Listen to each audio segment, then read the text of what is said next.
दरबार के अंदर भेजना पड़ेगा।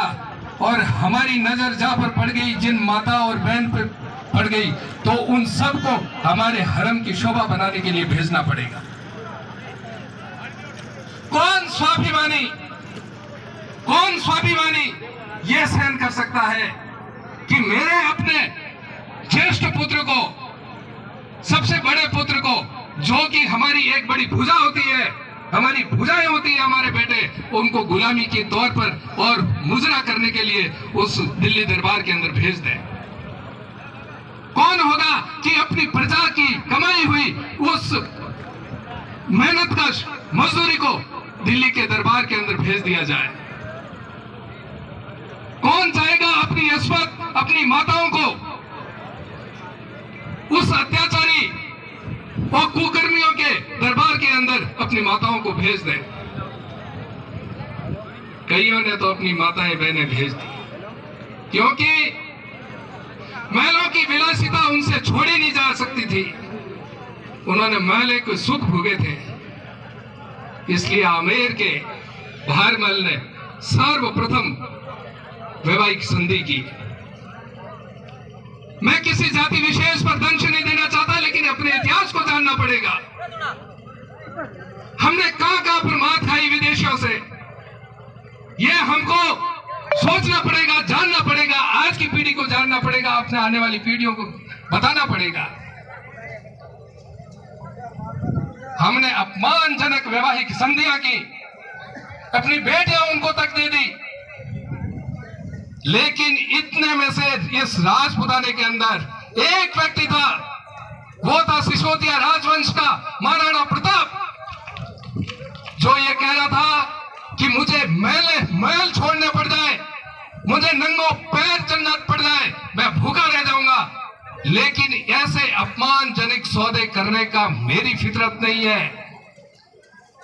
उनको बल किसने दिया? सिसोदिया वंश के अंदर ये हिम्मत कहां से आई? राजा में हिम्मत आती है अपनी प्रजा से, और जब प्रजा फीडबैक देती है, जाके राजा को कहती है कि आप यदि इस तरीके से करते हैं किसी भी तरीके का समझौता जिसमें हमारी मूंछ, हमारी नाक कटती है, हमारा स्वाभिमान यदि उनके पैरों के तले गिरने की नौबत आती है, तो हम हरगिज इस तरीके का आपका साथ देने वाले नहीं है। महाराणा प्रताप ने कहा, आपने मेरी मन की बात मान ली। मेवाड़ के अंचल के अंदर अधिसंख्यक प्रजा कौन थी और आज भी कौन निवास कर रहे हैं? भील जनजाति, भील कबीलाई लोग, स्वाभिमानी, इस धरती के मूल मालिक, इस धरती के भोम धनी। भीलों ने यह कहा कि ये जितने भी राजे रजवाड़े जो बिक रहे हैं, हम आपको बिकने नहीं देंगे।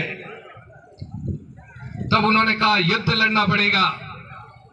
तो राणा पूंजा भील भोमट के राजा, उन्होंने कहा कि मैं आपके साथ में कंधे से कंधा मिला के चलाऊंगा, और मेरे जितने भी भील हैं वो पूरी की पूरी फौज ये सामने खड़ी कर। एक बाल्यावस्था के अंदर छोटे से जब 15 साल के थे तब उनको राजा बना दिया गया था। उनके पिताजी मर गए थे। उनके पिताजी की मृत्यु के बाद में 15 साल का बालक उस कबीले का सरदार बनता है, और वो सरदार बनकर उस भोमट के अंदर मुगलों को घुसने नहीं देते, और अपने आसपास के जितने भी राजा थे उन राजाओं से भी कहा, और सिसोदिया वंश के लोगों को भी कहा कि बप्पा रावल की तलवार ने यहां पर आने वाले आतताइयों और विदेशियों के सर कलम किए हैं।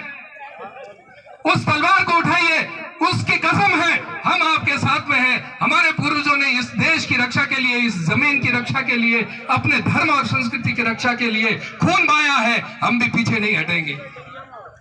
उन इतिहास को दोहराने के अवसरों के कारण से 500 वर्ष बाद में भी हम उनकी जयंती मनाने के लिए मजबूर हैं। राजा तो बहुत सारे हुए होंगे, उनके समकालीन और भी हुए होंगे।